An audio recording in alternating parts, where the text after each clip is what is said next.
Suzuki GSX-R1000, Coda, riding bikes, dragging knee.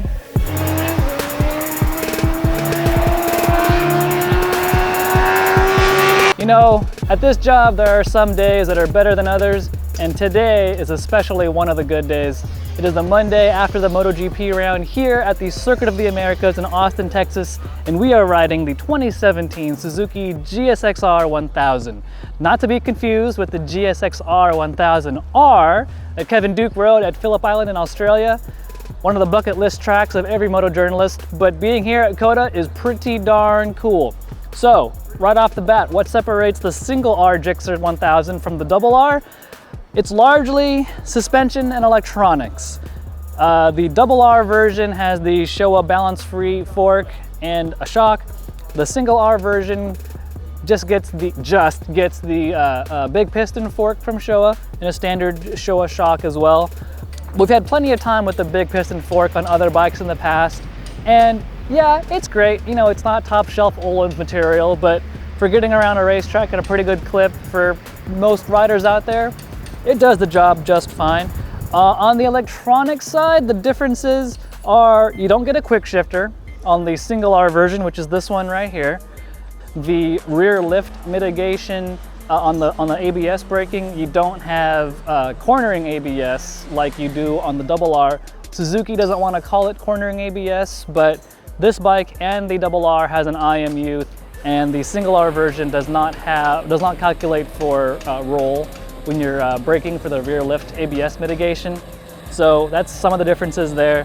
But the meat and potatoes of the two Gixxers are the same. The chassis is the same, the engine's the same, and let's talk about those two things real quick. First of all, we have to start at the engine. Same engine between both models, and what a ripper it is. The variable valves, it's not just marketing fluff. There's a really abundant amount of usable torque at the bottom. Then once you wick it up high, there's a good amount of mid-range and a good amount of top end, although once you get towards the 14.5 red line, it starts to taper out, but man, from bottom to almost all the way to the top, this thing rips. It is super fast, super powerful, but usable. That's the part that I really want to emphasize, usable power everywhere. That makes for a good street bike, it makes for a good track bike, makes for a good race bike too, since the Yosh boys just won both Moto America Superbike races yesterday and the day before. So Suzuki's knocking it out of the park on the engine side. Chassis-wise, I would call it good. It's not, say, RSV4 Aprilia type of agility and precision, but it's not bad. Weighing in at about 442 pounds. This particular model I have here has ABS, which adds a couple of pounds to it too. It's not the most flickable bike in the leader bike field. I'd probably give that to, say, the Honda or the Aprilia, like I mentioned before. But it's pretty good. It's surely not bad. It'll flick from side to side really well. You'll notice back here at the seat area, it's really narrow. If you have the 2016 and 2017 bikes side by side, the immediate differences is how narrow the new bike is, especially in the waist section, especially in the tail section. Super narrow compared to the old bike. And so when you're hanging off and leaning off, it just feels just a little bit more nimble. And we're talking like, we're splitting hairs here, but that's, you know, what we're dealing with now with super bikes. They're just little differences that make things better. Now, as far as the transmission goes, you know, I really would have liked to see a quick shifter on the R model, but I get it. If you want the premium accessories, you gotta go to the RR model and get the quick shifter. Suzuki is working on a quick shifter accessory for the single R model. Not yet available as I talk to you right now, but they're working on it. There's a completely updated gauge cluster, all LCD. There's no analog tack like there was before. It's super high-tech stuff up here.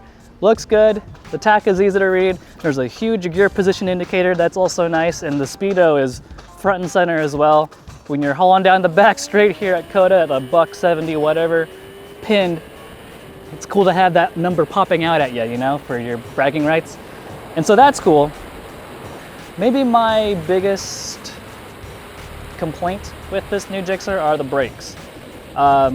With the stock rubber lines and the stock brake pads, there's just a lot of squishiness in the lever. And they're bled. It's not a matter of whether they're bled or not. It's just too soft for my taste, but that's a really simple fix. Some stainless steel lines, some race pads, that'll transform the braking force and the braking power of this bike. All in all though, for $14,600 for the single R Gixxer, a couple hundred more here for the ABS version, it's a pretty darn good leader bike. I gotta give it to Suzuki for knocking it out of the park with this single R version. And I imagine hearing the stuff Kevin has told me about the double R version, that's a good bike too. And the race results prove it too. The new Gixxer is kicking butt, taking names, and I can't wait to put this in our leader bike comparison where we can really stack it up against all the players in the class.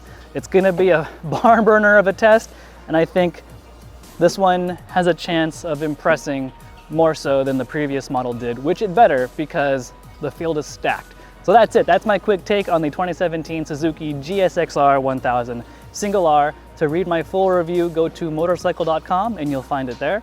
And if you liked this video, click the like button, hit subscribe, and I'll see you next time.